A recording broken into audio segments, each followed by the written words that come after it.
Hey friends, welcome back. So we are all set to get started with development and also making use of Springs. We have also understood the scenario which we would be building first, then we would be implementing the Spring solution of application development.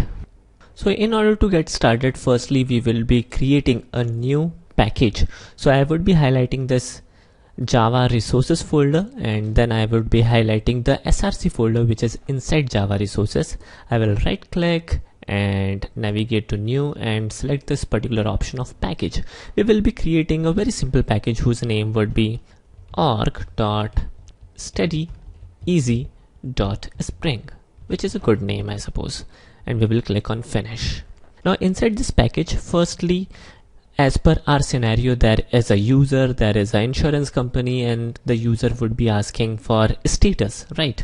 So first of all, let us create a very simple user class. The name of the class would be user, and this class would also have this main method.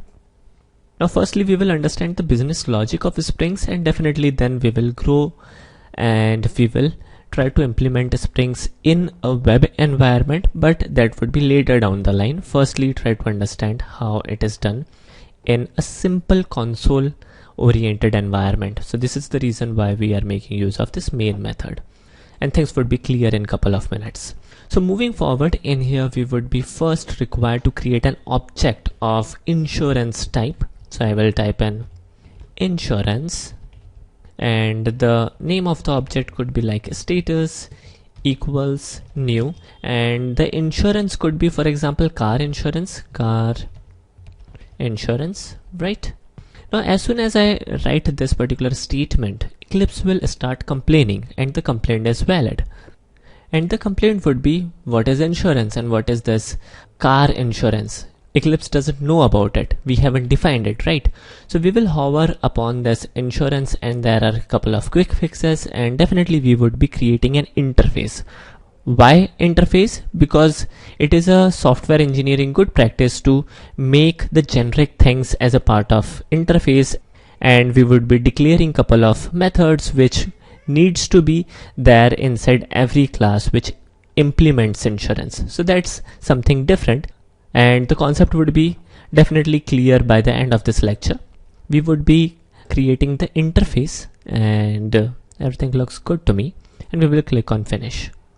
Here is the interface, and moving forward, inside this interface we would be creating a declaration for a method. This method will return a string. The name of the method would be show status. If you guys remember our scenario, we would be asking for a status to the insurance, and insurance will give us a status. So in order to get the status, we would be calling this show status method. So that's pretty simple.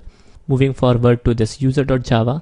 Now the first error vanished, but the second error is there. And if we again hover, then again there is a quick fix that we can create either a class or change to insurance or a couple of more things. So the first quick fix is create a class, and we need to create a car insurance class.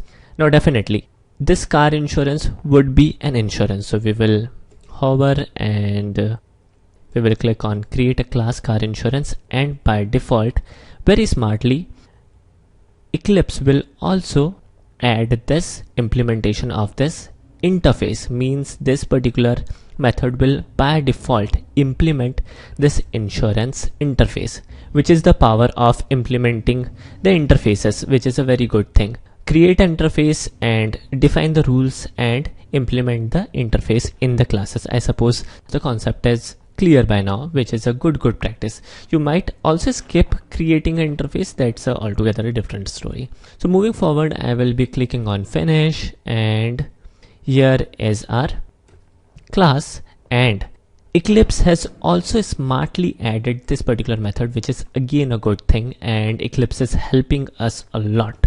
Thank you, Eclipse.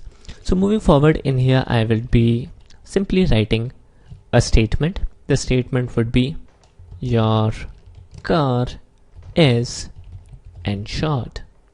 Fantastic, and everything looks good. In fact, navigating back to users.java file, now we will make use of this status object. And in order to show the message, I would be making use of a shortcut. I will type in sysout and use control plus space shortcut, and Eclipse will again help us, and the sysout would be converted to system.out.println, and in here we will type in status dot, we will again wait. Here are the suggestions, and out of which here is the show status suggestion. Fantastic. Now if I execute this particular program, then the output is your car is insured. Fantastic. In our next lecture, we will also try to implement a new insurance. The insurance would be for bike, and we would be implementing a bike insurance class, and we will also try to understand why inversion of control could be helpful. So some interesting thing is coming up. I suppose I have made myself clear in this particular lecture, and if you guys like our work, do try to rate this course and give your valuable suggestions. Thanks for watching. Have a nice day and take care.